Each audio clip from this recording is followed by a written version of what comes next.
এবার রেশম চাষীদের উৎসাহিত করতে বিশেষ ধরনের প্রশিক্ষণের জন্য মেরা রেশম মেরা অভিমান প্রকল্প নিয়ে এগিয়ে এলো ভারত সরকারের বস্ত্র মন্ত্রণালয় কর্তৃপক্ষ। শনিবারের দিন বিকেলে বীরভূমের নলহাটি 2 নম্বর ব্লকের বাঁধখালা গ্রামে রেশম চাষীদের সেই সুবিধার কথা জানাতে ভারত সরকারের বস্ত্র মন্ত্রণালয়ের যে প্রকল্প, সেই প্রকল্পের সুবিধার কথা তুলে ধরলেন রেশম চাষের বিভাগীয় আধিকারিকরা, যার লক্ষ্যই হচ্ছে রেশম চাষকে পুনরুজ্জীবিত করা। একই সঙ্গে রেশম চাষের যে লাভজনক সুবিধা, সেটা দেশে রেশম চাষীদের ক্ষমতা বৃদ্ধি করা।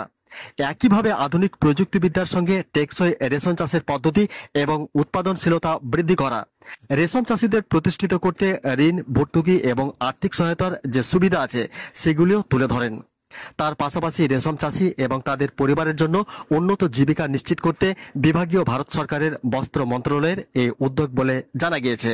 সেখানে উপস্থিত ছিলেন বিভাগীয় বিজ্ঞানী ডক্টর প্লাবনী রায়, টেকনিক্যাল অ্যাসিস্ট্যান্ট মোহাম্মদ সিরাজুল ইসলাম, কৈলাস শর্মা। এছাড়াও উপস্থিত ছিলেন ভদ্রপুর সেরিকালচারের টিএসসির সিসি বিকাশ চন্দ্র মণ্ডল এবং মোহাম্মদ তৌফিক ইসলাম সহ এলাকার শতাধিক দুধ চাষী মহিলা ও পুরুষেরা। Bureau report, Nalhati news express.